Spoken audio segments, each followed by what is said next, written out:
Okay, so I have completed weaving the length of my bracelet here. Um, I normally wear about a 7-inch bracelet, but because this is going to be a bangle, I actually measured it. It's 8 3/4 inches, which is a lot because it has to fit around the widest part of my hand. I got a fat hand here, but bangle bracelets could be a problem for me, but this does fit. Of course, when I'm trying to show it to you on video, it doesn't really work out. Well, anyway, fits around the widest part of my hand here.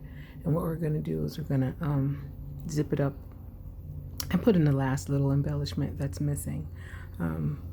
So how we're gonna do that is we're going to take, excuse me, we're going to take the bracelet and we're gonna hold it. I don't know, this is called the cigarette grip or something like that. We're gonna hold it in this cigarette grip. We've got our tail thread coming down here, and we've got our working thread. My working thread is right here. The working thread is right here. And what I'm going to do is I'm going to pass my needle right through that first seed bead right there, the 6/0 seed bead right there, where the tail thread is coming out. And I'm just going to pull my thread through, and I'm going to come back, just like we've been doing in herringbone. Come back this way, pass my needle down through, through this bead here.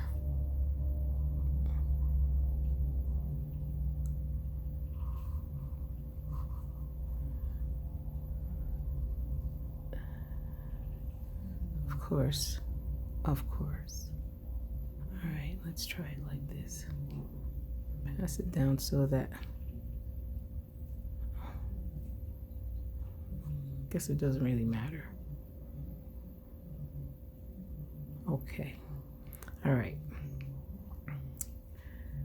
We'll get it so that you can see my thread here. This is my tail thread here. I'm gonna get that right out of the way. And I passed my needle through this bead, and I came back and I passed it through this bead, and here's my working thread here, and I'm going to pass it right through that bead there.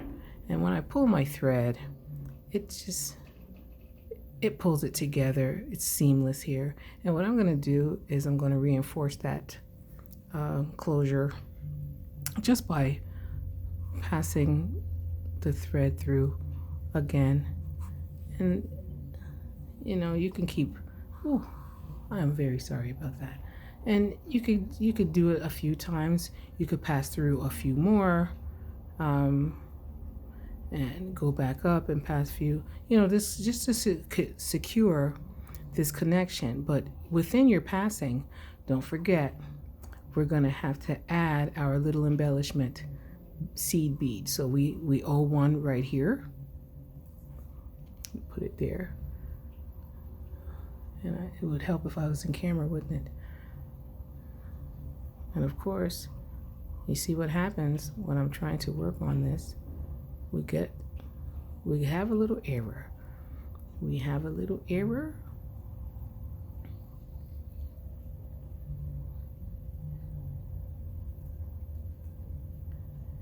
And what we will do is we'll fix this right here. I can't even tell you how I made that error, but take these all out and back myself up and see what I did. Of course, I was about to make the error of a lifetime. Look at that. Sometimes it's okay to make mistakes on camera. You know why? Because even the teacher has occupational hazards. So back that bead out of there. and back this thread out of here. I know what I was doing. I was talking and I wasn't paying attention to where my threads were coming out. All right, here we go. Let's get this this grip going again. So my working thread is now here. I had reinforced my connection a couple of times and my working thread is here. And what I'm going to do here now is I'm going to pick up my embellishment bead and I'm coming out of here and I'm going to pass my needle through here where we have the tail thread coming, and we're going to pop that into its embellishment place. See? And we still have to go up one more, and we're going to pop in the last embellishment bead by coming down this way,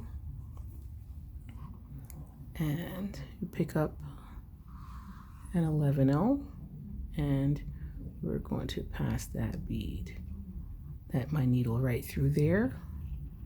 Just pull it into place. A simple little thing. If I can get that right. The simple little thing. And there you have seamless. Seamless. All right, so now let's get rid of this by tying off our threads. What I'll do is I'll pass my working thread through a few seed beads here, and I will tie off. So how do I tie off? I'm going to do a couple of half-hitch knots and get my tail thread out of the way. What I'm going to do is my thread is coming out here, and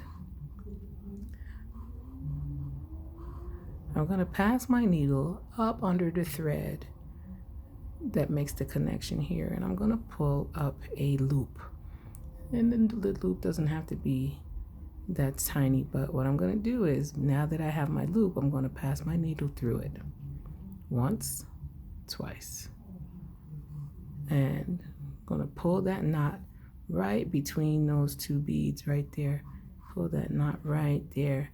I'm going to pass the thread through a few more beads, a few more of these, and I'm going to do it again. I'm going to make a half-hitch knot. I'm going to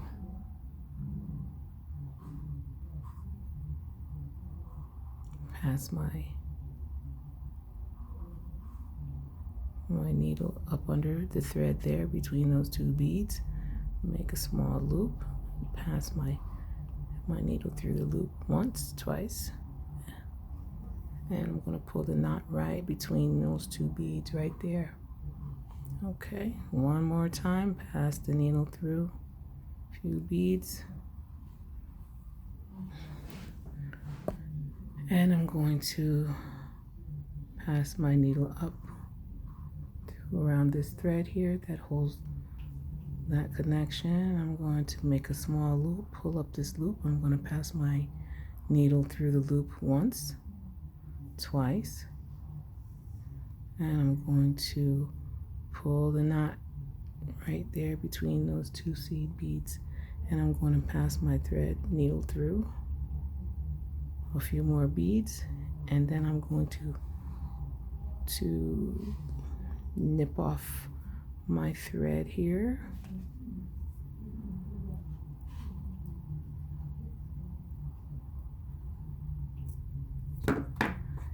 and what I'm going to do off camera is I'm going to put my needle on my tail thread here, and I'm going to tie a few knots through some of the beads on this side.